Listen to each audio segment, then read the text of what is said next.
Rookie Gauntlet match. Here's Jack Carpenter.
Welcome to North American Pro Wrestling. I'm sitting beside Bobby the Mean Brain Okerlund for our opening contest featuring two very young talents here that are up and coming here in the, what can you say, the rookie division of sorts? I guess that's what you want to call it.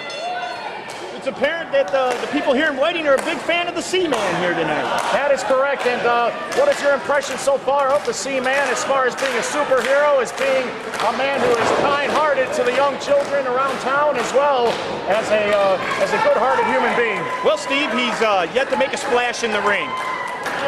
Well, he's from uncharted waters, so in several ways you're right. He has not been in a winning predicament as of lately, and Jack Carpenter with plenty of momentum taking on the top stars in North American Pro Wrestling. But how different a day makes. Remember when we were here a few months ago? It was Jack Carpenter in the main event of the Indiana Invasion, and now he's opening the show. This is a little bit different for Jack Carpenter. Let's see how well he handles this situation. It's probably a little weird in his preparation for tonight, you know, because he's got to come out and be on fire early. A series of go-behinds leads into that snapmare takeover, and now a front face lock. Both men were going for each other's left arm. Jack Carpenter, in many people's eyes, is much more advanced than the other North American Pro Wrestling rookies. He won the first gauntlet match, and he deserved it. He defeated Antonelli, he defeated Aaron Xavier, so that was very impressive. Yeah, but when you're talking about the NAPW rookies, there's a string of NAPW rookies that are right there at the top ready to move up. You have Antonelli, Bernardino, Carpenter himself. How about Justice Jones? Just recently in Elburn, Illinois, made a big impactful statement. And Justice Jones admitted he is not a rookie, and apparently he has an interesting relationship with Paulie Tomaselli, which apparently has not been documented. And we need to figure out more about that as the weeks and months come. Seems like it's love-hate. They love to hate each other. Yeah, I have a feeling that the two of them have trained together in some way, shape, or form in the past.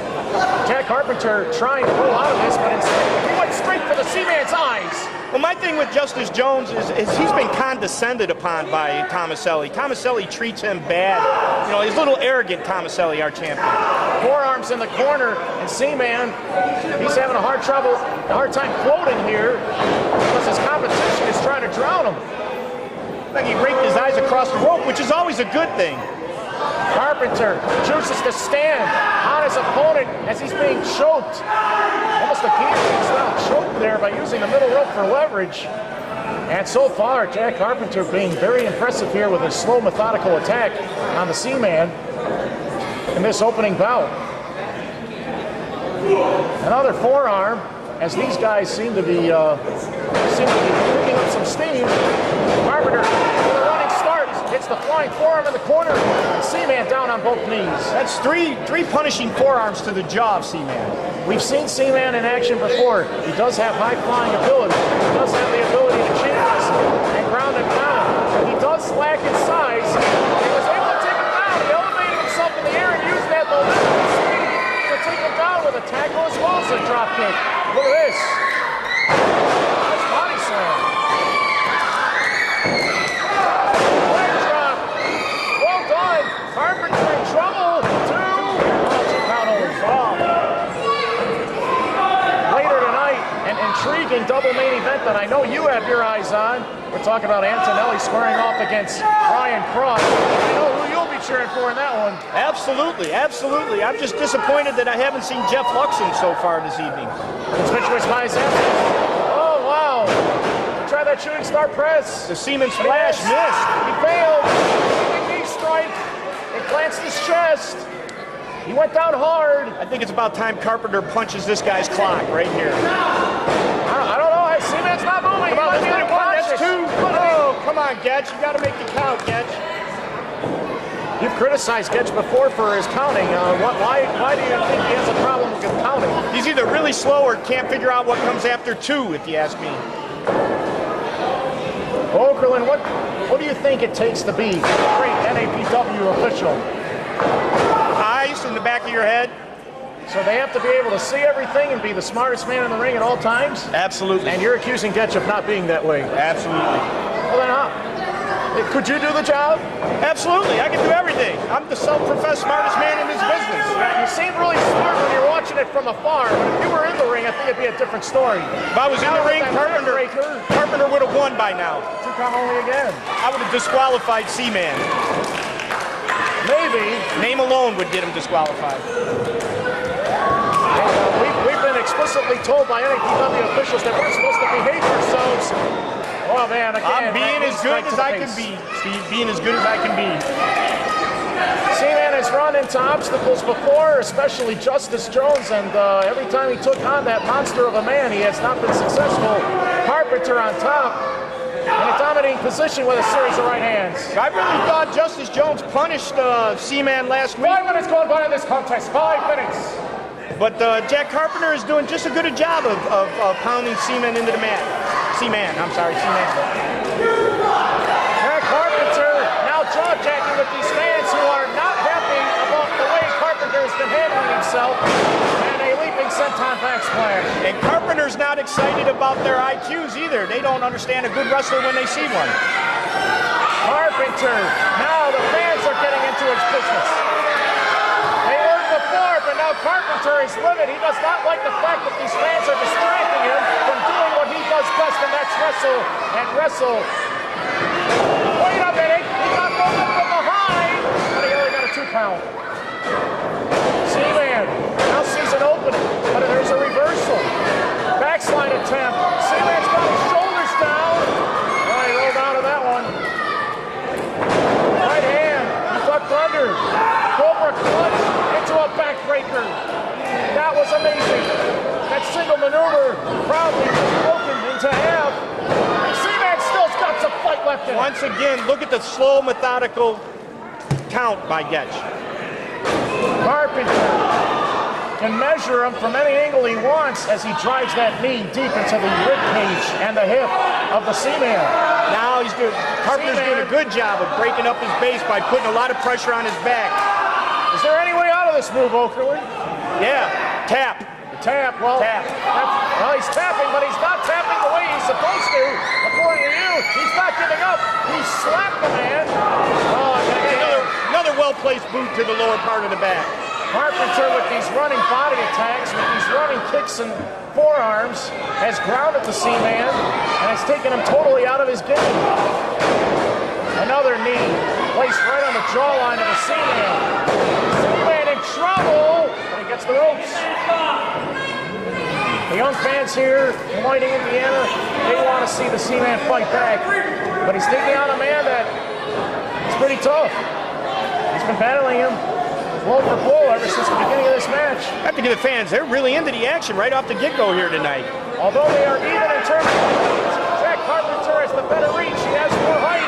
And with that suplex, he's knocked him down for the 3 count. Once again, look how slow Getch is with the count. This match should be over. Now a reverse chin lock. Carpenter in control. Now he's letting the fans know about it as well. You know what Carpenter needs to do right here? What's that? Choke him. There are 2 minutes remaining in the time limit. 2 minutes. He needs to choke him. He needs to choke the air out of him. Well, he's trying to slow down the C-Man by trying to cut off the air supply going to his head. The C-Man continues to fire back, and now it's back and forth. I'll tell you what, C-Man, he recovers and bounces back real quick. That's what a C-Man does. He's a man of the sea. Right hand by C-Man. Another one. Trying to fight back here. Goes Carpenter to the ropes. He follows him in with a forearm. He sets him up in the corner. And there's a forearm smash. Snapmare runs the ropes. And a forearm right to the back of the ear. C-Man keeps this up. He might replace Aquaman in the Justice League. He's got his shoulders now, but that right leg. Good save, Jack. Good save, Jack. Well, you have to admit, Getch made the right call there. You can't deny that.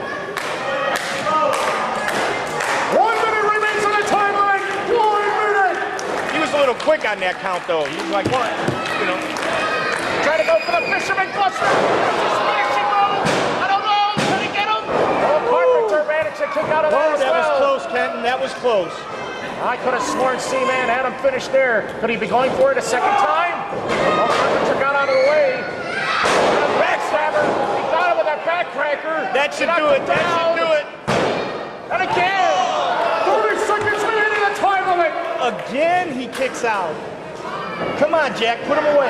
Carpenter trying to pull this one off out of nowhere. Full Nelson. Pulls out of it. 15 seconds. 10, 9, 8, Come on. 7, Tap. 6, Tap, C-Man. Tap. 5, 4, 3, 2, 1. Unbelievable.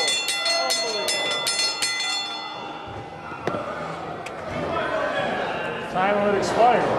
C-Man survives the time limit.